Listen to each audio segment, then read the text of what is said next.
Next slide में मैं ये देखूंगी कि आप लोग अपने आप को एक रेट करो, मतलब इन 2 दिनों से पहले आप कितने एक्टिव थे अपनी बॉडी को लेकर के, मतलब एक्सरसाइज कितना करते थे और अभी कितना स्टार्ट किया है। इसके अकॉर्डिंग आप अपने आप को अगर रेट देंगे तो आप अपने आप को कहाँ रखोगे। First is lowest and 10 is highest.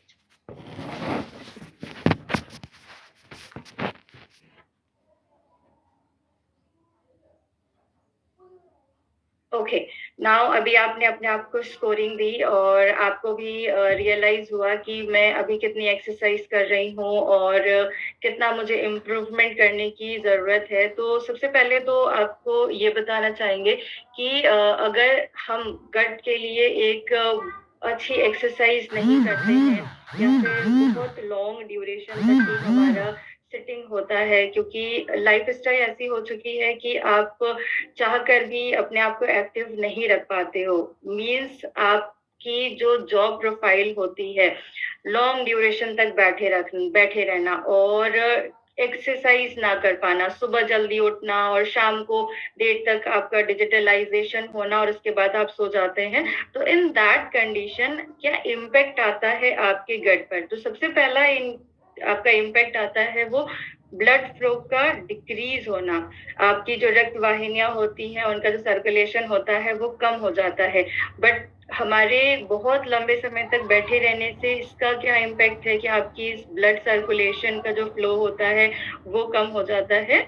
ये इस तरीके से कम होता है, फॉर एग्जाम्पल आपकी जो धमनियां होती हैं, आपको अगर बहुत देर तक बैठे रहते हैं तो उनमें प्रेशर आता है। इन दैट कंडीशन वो जो ब्लड फ्लो होता है वो आपका धीरे धीरे करके कम होने लगता है।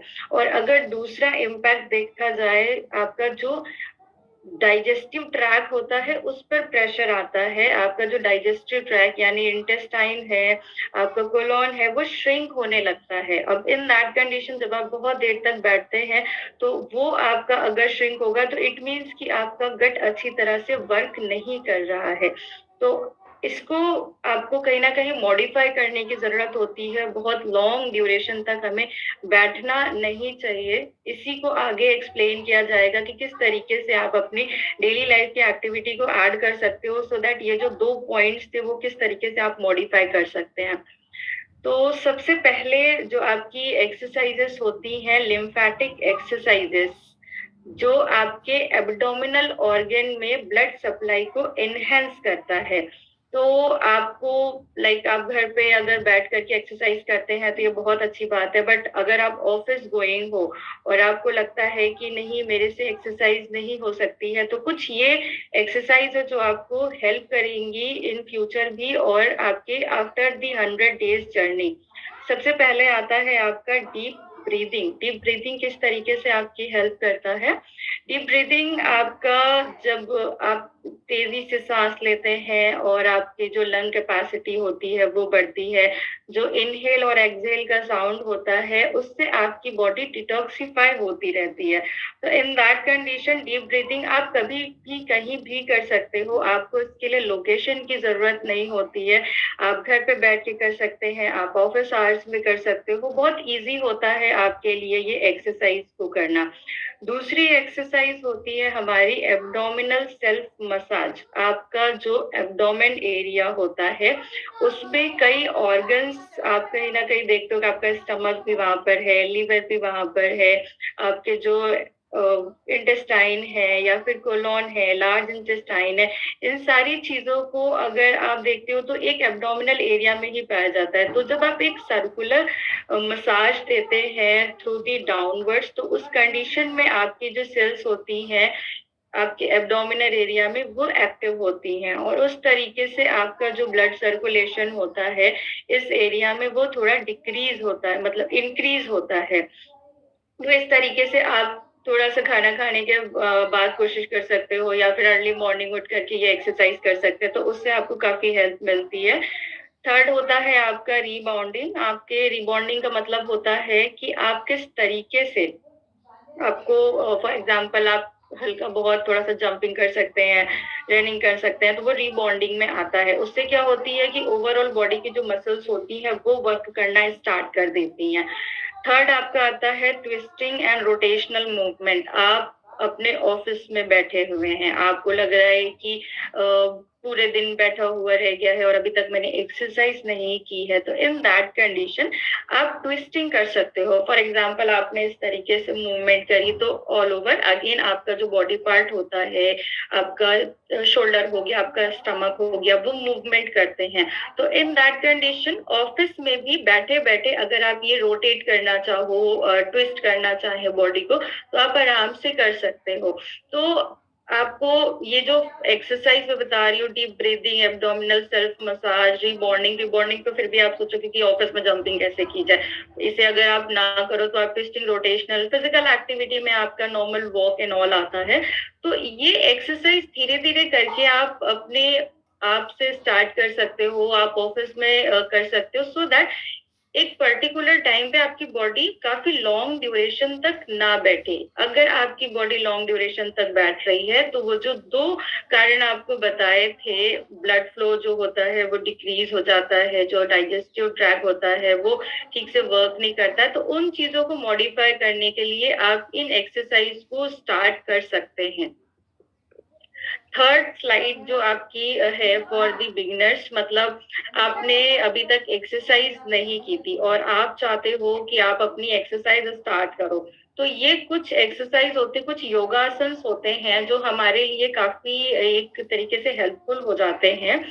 आपको जो सबसे पहला है अधोमुख शवासन, ये आप पहले आप जानते हो कि हम चार पद से द्विपदीय हुए हैं, मतलब पहले हम एज अ एनिमल थे, उसके बाद धीरे धीरे करके हमारी बॉडी डेवलप हुई और हम बाय टू लेग्स हमने वॉक करना स्टार्ट करी। तो ये जो एक आपका जर्नी था, काफी लंबा जर्नी, हम उन चीजों को भूल गए, हमारी लाइफस्टाइल ऐसी हो गई कि हमारे लिए चीजों को अडेप्ट करना थोड़ा सा मुश्किल हो गया है। और एक्सरसाइज आई थिंक बहुत कम लोग हैं जो करना चाहते हैं या कर रहे हैं। तो ये आपके लिए एकदम सिंपल एक्सरसाइज, लाइक आपने देखा होगा कि डॉग्स को जब वो उठते हैं तो वो एक अच्छे से स्ट्रेचिंग करते हैं, तो इन दैट कंडीशन उनका जो एनिमल्स का एक एटीट्यूड होता है, उनको उनको किस तरीके से उनमें चपलता होती है, तो वो आप देख सकते हो। उसी तरीके से आप भी उन चीजों को कर सकते हो। तो ये अधोमुख आसन आपके जो एब्डोमिनल एरिया होता है या जो स्पाइन एरिया होता है उस पर अच्छे से वर्क करता है, आप इस चीज को फॉलो कर सकते हैं। भुजंग आसन आपका कोबरा पोज होता है। कोबरा पोज में आपने देखा कि आपका जो कपाल से रिलेटेड एरिया है, जो आपका स्पाइन रिलेटेड एरिया है, उस पे किस तरीके से आप देख रहे हो कि एक स्ट्रेचिंग आ रही है, मतलब वहां के एरिया का, एब्डोमिनल एरिया का जो मसल्स है या फिर जो आपके स्पाइनल एरिया का जो मसल्स है वो किस तरीके से एक्टिव हो रहा है, आपकी लंग कैपेसिटी को बढ़ाता है अगर आप ये कोबरा आसन करते हैं। सेम इसी तरीके से आपका जो धनुरासना है, इसमें भी आपका जो कपाल है या फिर जो आपके शोल्डर्स हो रहे हैं या फिर जो स्पाइन है, ऑल ओवर बॉडी इसमें वर्क हो रहा है। इट मीन्स कि सारी मसल्स आपकी वर्क कर रही हैं। इसी के बाद आते हैं आपके वज्रासन पे। वज्रासन आप सभी आई थिंक जानते हैं कि हम जब भी खाना खाते हैं और उसके बाद अगर आप वज्रासन करते हो तो आपको एक अच्छा डाइजेशन मिलता है। तो इस तरीके से आप ये देख लो कितना सिंपल आसन है और आप आराम से कर सकते हैं, और इसमें भी आपका जो डाइजेस्टिव ट्रैक होता है वो काफी ज्यादा हेल्पफुल हो जाता है। उसके बाद आता है आपका नौकासन। अगेन इसमें भी आपका जो कपाल है, मतलब जो आपका पेट है, वो इस तरीके से आपने उसमें देखा स्ट्रेचिंग हो रही है। आपका जो सेंटर है उसमें आपको इतनी अच्छी डाइजेशन ट्रैक हो रहा है, उसमें डाइजेशन हो रहा है, तो आप इस आसन को कर सकते हैं। थर्ड पोज होता है आपका कैट पोज, मर्जर आसन, जो आपकी कैट्स होती हैं उस तरीके से। अगेन इस पे आपका स्पाइन और कपाल दोनों चीजों पे फोकस किया जा रहा है। तो यहाँ से आपको ये बिगिनर्स के लिए एक्सरसाइज होती है कि आप धीरे धीरे करके इसको मॉडिफाई कर सकते हो, और इसे करना बहुत ज्यादा मुश्किल नहीं होता है, हर एज के लोग कर सकते हैं। यस, अगर आपको किसी तरीके की दिक्कत है, लाइक डॉक्टर्स ने आपको रेस्ट्रिक्ट किया है फॉर सम एक्सरसाइज, तो आप उसमें ये चीजें अवॉइड कर सकते हैं। और नेक्स्ट स्लाइड, आप जब धीरे-धीरे करके इन एक्सरसाइज को करने लगते हैं, आपकी बॉडी इन चीज़ों को अडैप्ट कर लेती है, तो आप एडवांस लेवल पर आते हो। धीरे-धीरे करके आप उन एक्सरसाइज को running, cycling, sport and athlete in सब चीज़ों पे थोड़ा-सा फ़ोकस करना स्टार्ट कर देते हो।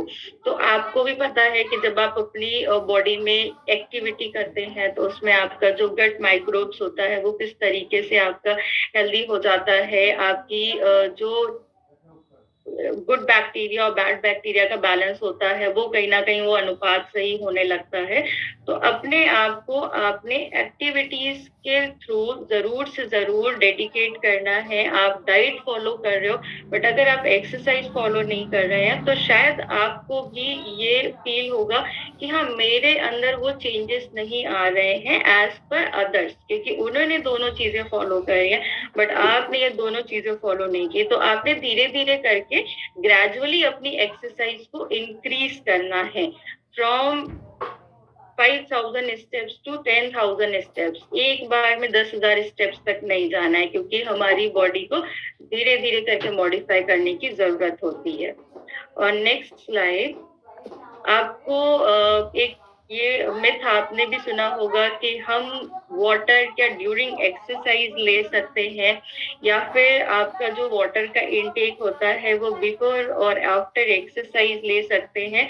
आप में से बहुत लोग ऐसा सोचते होंगे, और आई थिंक ये एक मिथ ही है कि आप ड्यूरिंग एक्सरसाइज वाटर का इंटेक नहीं कर सकते हैं, या फिर आफ्टर एंड बिफोर एक्सरसाइज से आप वाटर इनटेक नहीं कर सकते हो। जब हम एक्सरसाइज करते हैं तो हमारी बॉडी का हाइड्रेट रहना बहुत ज़रूरी होता है। तो इन दैट कंडीशन ये जो मिथ है आज कहीं न कहीं आपको सॉल्व हो जाएगा कि यस, वाटर का इनटेक आपने करना होता है। एक्सरसाइज के पहले भी, एक्सरसाइज के बाद भी और ड्यूरिंग एक्सरसाइज भी आप एज़ अ सिप्स वाटर का इनटेक कर सकते हैं।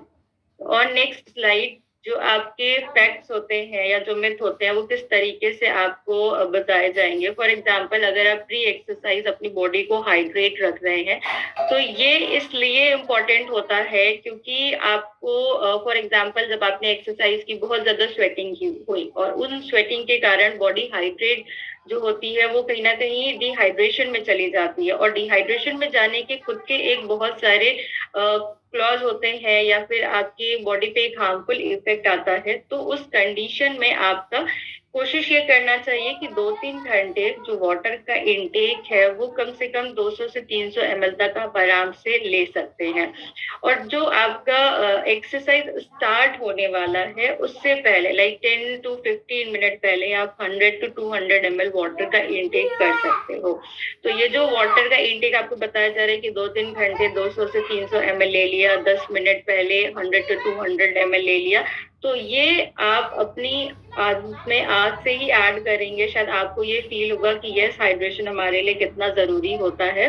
ड्यूरिंग द एक्सरसाइज हमें बहुत हेवी वाटर नहीं लेना चाहिए, मतलब आपका जो वाटर का इंटेक है ड्यूरिंग एक्सरसाइज आप सिप्स करके लेते हैं, तो शायद वो ज़्यादा एक इम्पैक्टफुल हो जाता है आपकी बॉडी के लिए।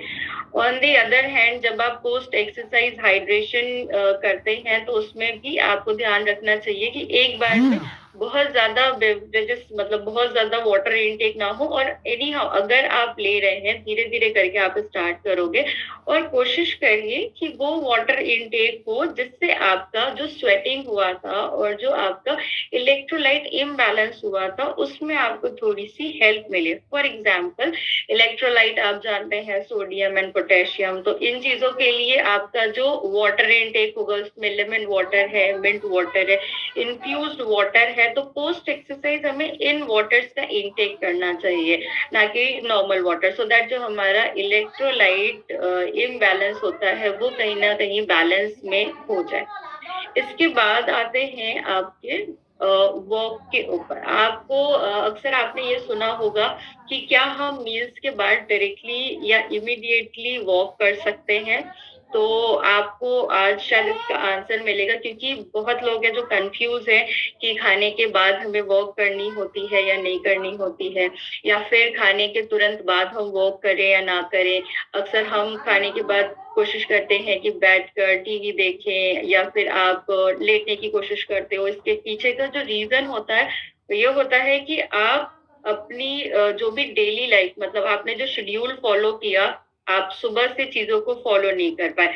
आपका ऑफ़िस आवर्स, अब आप वहाँ से आते हैं, वो ऑलरेडी इतना लेट हो जाता है कि आपका डिनर का टाइम कहीं न कहीं बैलेंस नहीं हो पाता। आपने अपना डिनर लेट किया, उसके बाद आप डायरेक्टली सोने के लिए चले जाते हो। तो इन कंडीशंस में आज ये जो क्वेरी है कि हम इमीडिएट वॉक कर सकते हैं या नहीं कर सकते, इसके लिए आपको अपना शेड्यूल ठीक करना होगा, सो दैट आपको इसका आंसर मिले कि हाँ, कर सकते हैं। अगर कर सकते हैं तो ऑब्वियस है कि आपको शेड्यूल अगर बैलेंस नहीं होगा, तो आप अगेन डायरेक्टली सोने के लिए चले जाएँगे और आप अपनी एक्सरसाइज़ इमीडिएट नहीं कर पाएँगे।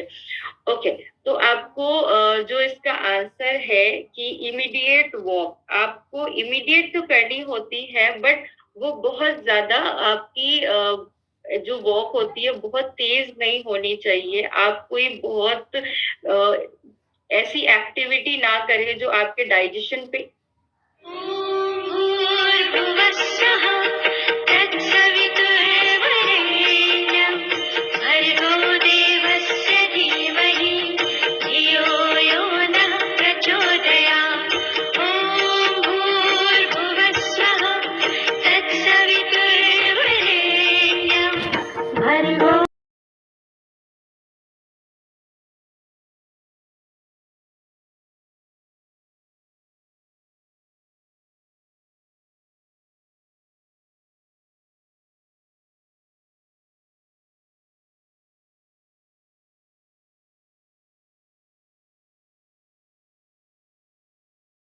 ज्ञान।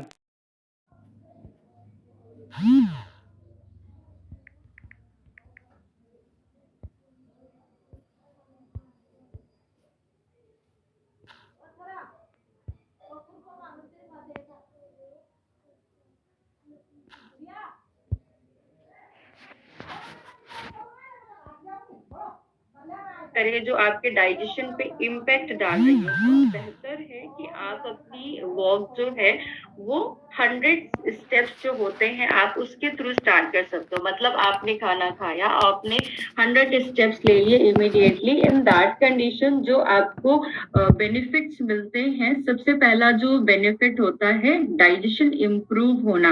आपने खाना खाने के बाद जब आपको 100 स्टेप्स आप चलते हो, तो आपका जो डाइजेशन होता है वो स्टिमुलेट हो जाता है, और जो आपके गैस्ट्रोइंटेस्टाइनल मसल्स होती हैं वहाँ कॉन्ट्रैक्शन स्टार्ट हो जाता है, मतलब आपका डाइजेशन कहीं ना कहीं अच्छा होने लगता है। आपका जो दूसरा एक बेनिफिट मिलता है, ब्लड शुगर जो होता है वो आपका कंट्रोल हो जाता है। जब आप एक्सरसाइज करना स्टार्ट करते हैं तो उस कंडीशन में क्या होता है, आपके जो ब्लड शुगर्स होते हैं वो धीरे धीरे करके बॉडी में एब्जॉर्ब होते हैं। इन दैट कंडीशन आपका जो ब्लड शुगर लेवल्स होता है वो कंट्रोल में रहता है। थर्ड होता है आपके हेल्दी वेट में कहीं ना कहीं मेंटेन जो रहता है। अगर आपने खाने के बाद वॉक करी तो जो भी कैलोरी होती है वो यूज होने लगती है, तो उस तरीके से आप अपना हेल्दी वेट गेन कर सकते हैं। हार्ट बर्न और इंडाइजेशन, सभी को पता होता है खाना खाने के बाद जब आप वॉक करते हो तो वो जो एक डाइजेशन और इनडाइजेशन और हार्ट बर्न का कहीं ना कहीं एक सिनेरियो आता है, उसमें थोड़ी सी हेल्प मिलती है। प्लस आपकी एनर्जी और मूड भी अच्छा रहता है। मतलब आप थोड़ी सी एक्टिविटी करते हो तो आपको भी पता चलता है कि हाँ, आज मैं बहुत खुश हूँ। तो ये कंडीशन यही होती है कि आप अपनी एक्सरसाइज को कंटिन्यू रखो। Do you feel happy when you exercise? Do you know why? इसका जो रीजन होता है कि अगर आप एक्सरसाइज कर रहे हो, कई बार मेरे पास क्लाइंट्स आते हैं, वो कहते हैं कि मैम मैं तो डेली एक्सरसाइज करता हूँ, और उनकी उस बात से मुझे खुशी मिलती है, इवन उन्हें भी खुशी मिलती है कि वो एक्सरसाइज कर रहे हैं। इट मीन्स कि उनके बॉडी के अंदर डिफरेंट हॉर्मोन्स होते हैं वो रिलीज हो रहे होते हैं।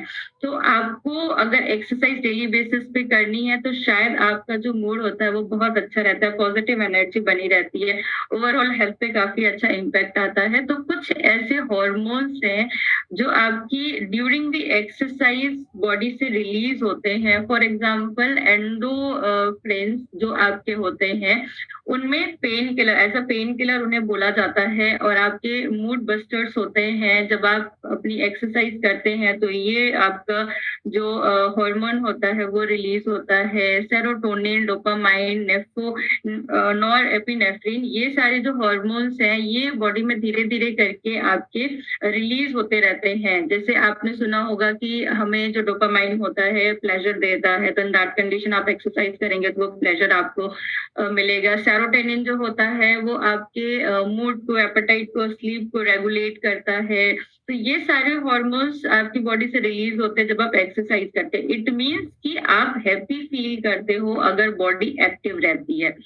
देन आपको इसके बारे में शायद कभी आपने सुना होगा कि अगर हम लेफ्ट साइड लेते हैं तो क्या हमारे बेनिफिट्स को कुछ इस तरीके का मतलब जो गट होता है क्या उसको कोई ऐसा बेनिफिट मिलता है। तो इसका जो आज क्वेरी है वो सॉल्व होगा। रेस्ट आपको लेफ्ट साइड इसलिए सोने के लिए बोला जाता है क्योंकि आपका जो स्टमक होता है वो थोड़ा सा लेफ्ट साइड अपवर्ड्स होता है, और जो आपके रिफ्लक्स होते हैं वो कहीं ना कहीं कम हो जाते हैं जब आप लेफ्ट साइड लेते हैं। क्या बेनिफिट्स आपको मिलते हैं? आपका जो डाइजेशन होता है वो इम्प्रूव होता है, आपके जो एसिड रिफ्लक्स होते हैं वो इम्प्रूव होते हैं, जो आपकी लिम्फेटिक ड्रेनेज होती है वो इम्प्रूव होती है। लिम्फेटिक आपके फॉर एग्जांपल आपको पता है कि अगर आप रात में मतलब कई लोगों ने ये फील किया है कि वो राइट साइड सो रहा है तो उस कंडीशन में उनको बहुत ज्यादा रिफ्लक्स आ रहे हैं, इनडाइजेशन हो रहा है, ठीक से नींद नहीं आ रही है। तो इस तरीके से आपको लेफ्ट साइड अगर आप सोते हैं तो डिफरेंट काइंड ऑफ बेनिफिट्स आपकी बॉडी को प्रोवाइड होते हैं। देन कुछ टिप्स हैं जो आपको ड्यूरिंग दी एक्सरसाइज आपको फॉलो करनी है। आपको अच्छे फुटवियर्स पहनने हैं सो दैट आपको वॉक में या फिर रनिंग में कोई दिक्कत ना हो। आपको अच्छे कपड़े पहनने हैं। इस अच्छे कपड़े का मतलब है कि ऐसे कंफर्टेबल क्लोथ्स जो आपको कहीं ना कहीं इस तरीके की एक्सरसाइज जो आपके ट्रेनर्स आपको बताते हैं वो करने में थोड़ा सा इजी फील होता है।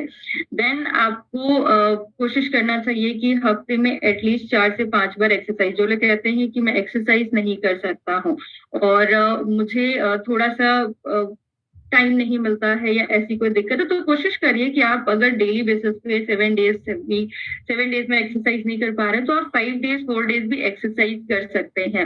और अगर आप बहुत देर तक वर्क प्लेस पर हैं या फिर आपको थोड़ा सा ब्रेक मिला है तो फिर आप अपनी मोबाइल ना चला करके थोड़ी सी स्ट्रेचिंग वगैरह भी कर सकते हो, जो कि आपको अर्लियर जो स्लाइड थी उसमें बताया गया।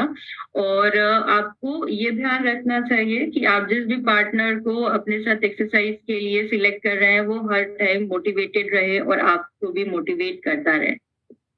देन कुछ चीजों का आपको ध्यान रखना है। आपकी जो भी फिजिकल एक्टिविटीज होती हैं आपको तभी करनी है जब आप अपने फिजिशियन से पूछ लेते हैं। फॉर एग्जांपल कुछ ऐसी कंडीशंस हैं जैसे आपके स्पाइन रिलेटेड प्रॉब्लम है, ऑर्थो रिलेटेड प्रॉब्लम है, तो आपको जो एक्सरसाइज आगे बताई गई या फिर जो योगा पोस्चर्स आपको बताया गया वो सभी के लिए अलाउ नहीं किया जाता है। तो आपको ये ध्यान रखना है कि आप अपने फिजिशियन से सबसे पहले राय लेंगे, उसके बाद ही आप उन एक्सरसाइज को करेंगे। कोई भी एक्सरसाइज को ओवर डू नहीं करना है। आपको ग्रेजुअली एक्सरसाइज स्टार्ट करनी है विद स्मॉल स्टेप्स। धीरे धीरे करके आपको एक्सरसाइज इंक्रीज करनी है। आप एक बार में हैवी एक्सरसाइज नहीं करेंगे, अदरवाइज आपकी बॉडी उन चीजों को अडेप्ट नहीं कर पाएगी और मसल स्ट्रेन एंड ऑल ये सारी चीजें आप फॉलो करोगे। ठीक है, तो ये 3 जो पॉइंट्स थे वो शायद आपको समझ में आ गया होगा। ओके, जो आपको 5 थिंग्स हैं जो कि आपको ध्यान रखनी है। सबसे पहली चीज है कि आपको अपना पोस्चर ठीक करना होगा। आप जब बैठते हैं तो कोशिश करिए कि आपका स्पाइन स्ट्रेट हो, आप एक गुड एंड कंफर्टेबल पोस्चर में बैठे हों। उसके बाद आपको ये ध्यान रखना होता है, take advantages of breaks and move around. ये एडवांटेज किस चीज के लिए है? जो आप लॉन्ग ड्यूरेशन तक अपने ऑफिस में बैठे रहते हैं या फिर आपकी जो मीटिंग्स होती हैं, अगर आप आप उसमें बैठते हैं तो कोशिश करिए कि आप वो वॉक करके यूज करो, या फिर ड्यूरिंग दी ऑन कॉल अगर आप रहते हैं तो उसमें भी आप वॉक करके अपने स्टेप्स काउंट को बढ़ा सकते हैं। Set your alarm once every hour and get up to move around the 5 minute. आप अपने अलार्म को सेट कर सकते हो सो दैट हर 5-10 मिनट में आप उठे और थोड़ा सा अपने चारों तरफ घूम कर आए। आप ऑफिस एरिया में ही क्यों ना बैठे हो, बट आप ये एक्सरसाइज आराम से कर सकते हैं। उसके बाद आपका जो पॉइंट आता है, आपको कोशिश ये करनी है कि मॉर्निंग और नाइट तो both the time make sure the stretch, आप स्ट्रेचिंग करना ना भूलें। Especially target hip flexor or stretch that allow you move your back like cat and cow। जो आपको शुरू में मैंने एक्सरसाइज बताई थी cat pose and cow pose, इस तरीके से सुबह शाम आपको अपनी बॉडी में स्ट्रेचिंग करनी है सो दैट जब आप ओवरऑल बॉडी में स्ट्रेच करो तो सारी मसल्स का जो ब्लड फ्लो होता है वो इंक्रीज हो जाए। Alternate between sitting and standing while your work, कोशिश करिए कि आपका सिटिंग और स्टैंडिंग का जो पोस्चर्स होते हैं वो ऑल्टरनेट आप यूज करते रहो। बहुत लंबे समय तक बैठने से आपको कहीं ना कहीं प्रिवेंट होगा। अब सबसे इंटरेस्टिंग, आजकल सभी लोग रील्स बनाने में काफी ज्यादा बहुत ज्यादा मतलब खुश होते हैं। तो आज की जो एक्टिविटी होगी, आपको जो एक्सरसाइज है, जो आपको चीजें बताई गई हैं योगा एंड एक्सरसाइज, उन सब से रिलेटेड आप रील बनाएं और अपने ग्रुप में जरूर से पोस्ट करें।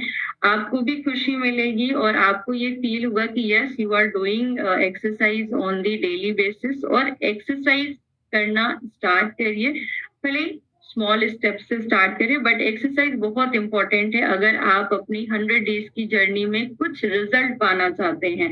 तो विद डाइट आपको एक्सरसाइज करनी है, आपका गट हेल्थ उससे बहुत अच्छा होगा। थैंक यू सो मच, आपने इतनी अच्छे से चीजों को सुना और आई होप आप ये सारी चीजें फॉलो करेंगे।